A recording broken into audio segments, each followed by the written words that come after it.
वक्रतुण्डं महाकाय सूर्यकोटिसम्प्रभा निर्विघ्नं कुरु मे देव सर्वकार्येषु सर्वदा। मंगलम भगवान विष्णु, मंगलम गरुड़ध्वज, मंगलम पुंडरीकाक्ष, मंगलाय तनोहर। देखिए सावन का अंतिम मंगलवार है और आज मंगला गौरी का भी अंतिम दिन है। अभी सावन जो इस बार का था 3 साल बाद आया है, तो इससे बहुत बड़ा महत्व है। तो आप लोग रोज़ थोड़ा सा तो भेजते हैं, लेकिन सुनिए, उसको लाइक करिए, सब्सक्राइब कर दूसरों को भेजिए, क्योंकि कथा सुनने का तो इसे बताते हैं बहुत बड़ा महत्व है। आपको समय नहीं मिल रहा है सत्संग करने का, जाने का, तो यही लगा के सुन लीजिए। अब देखिए कि अब एक काशी का ही हम कथा आप लोगों को सुनाने जा रहे हैं। शिव पुराण की ही कथा है, हम कहीं अलग से तो लाते ही नहीं हैं, सब शिव जी की ही जुड़ी कथा है। अब देखिए कि एक ब्राह्मण थे, ललिता घाट पर स्नान करते थे और हमेशा ललिता घाट पर नहाते नहाते नहाते उनको 40 वर्ष बीत गया था। और रोज़ गंगा माँ में स्नान करते थे और ऊपर चढ़ के पशुपतिनाथ का, ललिता माता का दर्शन करते थे। और दर्शन करते करते बस एक ही वरदान मांगते थे कि प्रभु एक पुत्र हमको दे दीजिए। हम लोग किसी तरह से भीख मांगते, हम पति पत्नी खा लेते हैं, पर एक बच्चे के लिए हम बेकार हैं। हम उनका किलकारी सुनना चाहते हैं, हम उनका मतलब बच्चों के से हम जो सहानुभूति है, जो बच्चों से प्यार होता है, ये हम करना चाहते हैं। रोज़ भगवान से ही बातें करते थे। तो एक दिन गंगा माँ विश्वनाथ जी से कही, भोलेनाथ से कही कि भोलेनाथ, ये ब्राह्मण 40 साल से ललिता घाट पर स्नान करके एक ही वरदान मांगता है, आप क्यों नहीं दे देते।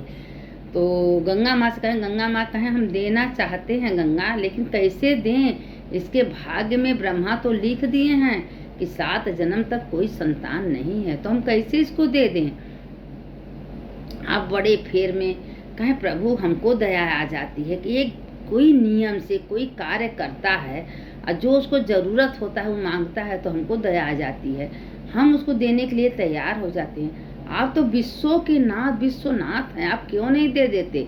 तो कहें कि देखो गंगा, ब्रह्मा का लिखा हम कभी टार नहीं सकते हैं और ब्रह्मा जो लिख दिए हैं वही होगा।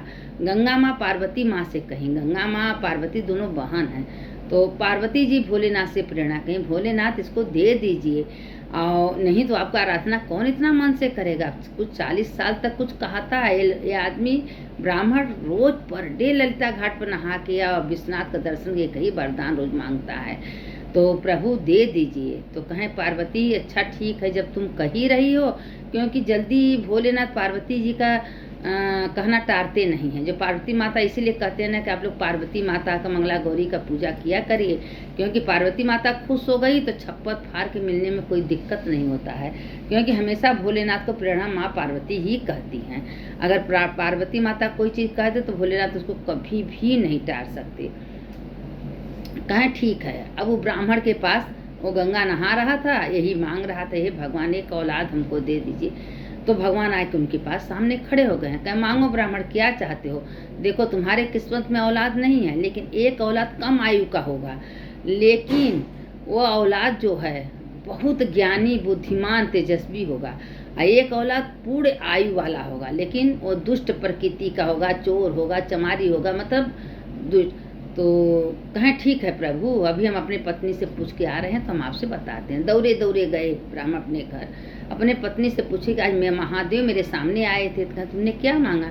तो कहा अभी हम कुछ मांगे नहीं हैं। वो कह रहे थे कि एक कम आयु का लड़का होगा, एक पूर्ण आयु का, जो पूर्ण आयु का होगा चोर, पाखंडी, बेईमान, झूठा होगा, एक जो कम आयु का होगा बहुत ज्ञानी, बुद्धिमान होगा। तो कहें भैया हमको कम आयु का लड़का चाहिए कि जो कि हम लोग का जीवन सार्थक कर दे। ज़्यादा आयु का लेके क्या करेंगे कि हम लोग पैदा भी करें, मेहनत करें, या दुनिया का बदनामी सहन। दौड़े दौड़े गए ब्राह्मण, कहें प्रभु हमें कम आयु वाला दे दीजिए। कहें तथास्तु कह के चले गए। अब उसी समय उसकी माँ उसकी गर्भवती हो गई। 9 महीने बाद खूब सुंदर पुत्र हुआ। अब वो पुत्र को देख के पति पत्नी इतना खुश होते थे, उसका लालन पालन सब कुछ। धीरे धीरे वो पुत्र 4 साल का हुआ। अब 4 साल का हुआ तो उसको स्कूल में भेजने शुरू कर दी। भेजने जब स्कूल में जाने लगा, स्कूल से आता था, इतना दोनों खुश होते थे, लेकिन एक अफसोस चिंता था कि मेरा बेटा मेरे पास 5 साल तक का रहेगा। अब इतना चिंतित हो गए कि एक दिन क्या हुआ कि अब वो उनकी माँ की इतनी चालाक उसकी माँ थी कि उसके माँ के दिमाग में आ गया, अपने पुत्र को ले ली। अब हाथ पकड़ के ले गई काशी में। काशी में जितने शिव मंदिर थे सबको प्रणाम कराती थी, जितने साधु संत महात्मा देवता देवी सबको प्रणाम करती। साधु महात्मा से साधु सारे बोलते आयुष्मान भव। तो एक दिन क्या हुआ कि विष्णु भगवान सोए थे, वो विष्णु भगवान के पास गई। या विष्णु भगवान ऐसे लेटे थे, विष्णु भगवान पैर जब छुए विष्णु भगवान का तो विष्णु भगवान बोल दिया आयुष्मान भव। अब विष्णु भगवान जब बोल दिए तब वो ब्राह्मण चौंक गया, कहें प्रभु आपने अपने मुंह से बोला है आयुष्मान भव, हमारे पुत्र को तो आयु ही नहीं है। अब विष्णु भगवान चक्कपक हो गए हैं कि अरे हम तो भोलेनाथ का बात टार नहीं सकते हैं भाई, वास्तव में इस लड़के का तो उम्र बहुत कम है, इसको तो कुछ न कुछ तो करना पड़ेगा। अब ब्रह्मा विष्णु नारद इंद्र सब भोलेनाथ के पास गए। अब भोलेनाथ इसी तरह आंख मूंद के बैठे थे। अब भोलेनाथ का वो बालक पकड़ के पैर छुआ। भोलेनाथ भी कह दिया आयुष्मान भव तेजस्वी भव आशीर्वाद। या भोलेनाथ ही नहीं देखे हैं, वही लड़का है जिसको हम 5 साल को आयु दिए हैं। आज जब भोलेनाथ आँख खोले तो सारे जितने देवता हैं, प्रभु आपने क्या किया, आपका तो आयु व्यर्थ, आपका आशीर्वाद तो व्यर्थ जाने वाला नहीं है। आप इस लड़के को खाली 5 साल की आयु दिए थे और आप उसके कह दिए चिरंजीवी भव, तो अब तो आपको कुछ न कुछ तो करना पड़ेगा। आप भोलेनाथ चकपचा गए भाई, अपने बात में हार गए। भोले भंडारी हैं, वो कुछ नहीं देखते सुनते, वो क्या आशीर्वाद दे देते हैं, क्या किसी को दे देते हैं, कुछ पता नहीं चलता। अब इतना क्या हुआ कि अब भोलेनाथ तो भाई कहें मेरा आशीर्वाद तो व्यर्थ जाएगा नहीं। भोलेनाथ कह दिए कि इसको ले जाइए काशी में बाबा विश्वनाथ के मंदिर और कह दीजिए कि उसको बाबा विश्वनाथ जी को बेलपत्ती चढ़ा के जल चढ़ावे और जल चढ़ा के पिंडुकी को अपने हाथ से पकड़ ले। अब वो एक दिन उसका शेष आयु रह गया था। जब वो काशी में गया, बाबा विश्वनाथ के मंदिर में गया और शिवलिंग को इसी तरह पकड़ के झरझर झरझर वो बालक रो रहा है कि हे प्रभु आपने हमारे ऊपर कृपा की। उसी समय अंदर यमराज आ गए, अपने काले वस्त्र पहन के भैंसा पर चढ़ के। कहीं बालक हम तुमको लेने आए हो, क्योंकि उसका आयु दिन पूर्ण हो गया था। तो अब बालक देख के डर गया और शंकर जी का पिंडुकी कस के पकड़ लिया। अब पकड़ने के बाद क्या बोला कि ठीक है हम चलने के लिए तैयार हैं, लेकिन यह महादेव से परमिशन लेना पड़ेगा, क्योंकि महादेव हमको चिरंजीव का आशीर्वाद दें। उसी समय जी यमराज बोल रहे हैं, तुरंत महादेव आए के पकड़ लो। कहें यमराज तुमको दिखाई नहीं दे रहा है, जो मेरे मंदिर में मेरे शिवलिंग को पकड़ा है और जिसको हम आशीर्वाद देते हैं कालों के काल महाकाल, उसका कोई क्षति पहुंचा सकता है, और वो सावन के महीने में, तुम यहाँ से चले जाओ यमराज। तो कहें प्रभु हम अपना कार्य कर रहे हैं, हम तो कोई दूसरा कार्य कर नहीं रहे हैं।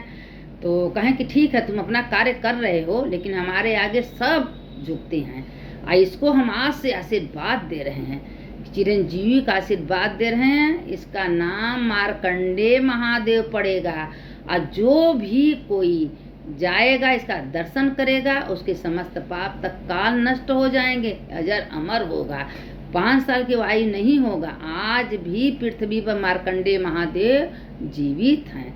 अब वहाँ से यमराज चला गया। भाई कहें कालों के काल जब आशीर्वाद दे दे तो हम करने वाले कौन हैं। अब देखिए आशीर्वाद में कितनी शक्ति है, इसीलिए कहते हैं कि आप लोग कोई बड़ है, कोई कहीं अपने बच्चों को पैर छुए आशीर्वाद दिलवाइए, आशीर्वाद में बहुत शक्ति होता है। अरे कुछ नहीं, कोई कहेगा खुश रहो, अखंड सौभाग्यवती रहो, सबको या बहू हो या बेटा सबको पैर छुआना चाहिए, क्योंकि आशीर्वाद में बहुत बड़ा शक्ति मिलती है। अब देखिए 5 साल का लड़का, विष्णु भगवान भी आशीर्वाद दे दिए, शंकर जी भी दे दिए, ब्रह्मा जी का लेखनी जोखनी भी कट गया। अब वो आज भी मार्कंडेय महादेव ब्राह्मण के, अब इतना ब्राह्मण ब्राह्मणी खुश होकर बच्चे का पालन पोषण करने लगी कि वो जब बालक का आशीर्वाद मिल गया तो एक वन में गया, पीपल का पेड़ था, पीपल के पत्ता पर ओम नमः शिवाय लिखने लगा। जब लिखने लगा तो उसी समय महादेव विष्णु ब्रह्मा सब आए, उनके नाम रखे मार्कंडेय महादेव। कहें तुम्हारा नाम अजर अमर होगा, तुम अजर अमर होगे, तुमको कभी जीवन में कोई मार नहीं सकेगा। आज मार्कंडेय महादेव में संगम बहती है और संगम के किनारे मार्कंडेय जी का मंदिर है, इसीलिए वहाँ महामृत्युंजय का लोग जप कराते हैं, वहाँ आयु बढ़ जाता है। अगर लोग जप कराते हैं, पूजा कराते हैं तो इसको पुत्र नहीं है पुत्र भी हो जाता है, क्योंकि मार्कंडेय महादेव साक्षात देवता हैं। तो सावन महीने में मार्कंडेय महादेव के जो मंदिर में जाता है, पूजा करता है, उसको अखंड आशीर्वाद मिलता है। तो इसीलिए सावन में जरूर एक बार मार्कंडेय महादेव का दर्शन जरूर करना चाहिए। अब बाबा विश्वनाथ देखिए सारनाथ में भी सावन भर बैठे रहते हैं, और गौरा माता भोलेनाथ दोनों बैठे रहते हैं।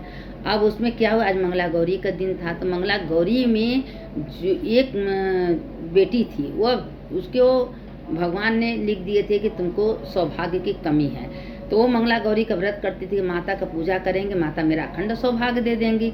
अब वो हर सावन में हर मंगलवार को नीराजल व्रत रख के जब 3-4 बजता था तो मंगला गौरी का विधिवत पूजा करती थी। करते करते एक दिन क्या हुआ कि मंगला जब बड़ी हुई तो उसके बाद माँ ने उसका शादी करने के लिए तैयार हो गए। जब शादी करने के तैयार हो गए तो उसी रात में एक बड़ा नाग कि आज इसको पति को हम शादी हो गया था, जब रात को उसके पति को काट लेंगे। जब काटने के लिए वो नाग आया तो माता ने कहीं तुम मेरा व्रत की हो, हम तुमको कभी तुम्हारे पति को मरने नहीं देंगे। तो कहे माता क्या करे, कहा तुम एक खड़िया में दूध रख दो, एक खड़िया में लावा रख दो, और नाग आएगा, दूध पिएगा, लावा खाएगा, रात उसका बीतेगा, चला जाएगा, तुम्हारा दुर्भाग्य कट जाएगा। अब उसी समय क्या हुआ कि माता तो कही थी सपने में, अब वो जान गई कि आज रात को मेरे पति को काटने के लिए नाग आएगा, क्योंकि हमको तो सौभाग्य लिखा ही नहीं था। लेकिन माता को जो पूजा करेगा, व्रत रहेगा, माता को तो उसको सौभाग्य देना ही पड़ेगा। अब वो क्या कि सांप रात को आया, वो एक खड़िया दूध रख दी, लावा रख दी, रात भर दूध पिया, लावा खाया, दिन रात बीत गया, उसका नक्षत्र ग्रह कट गया।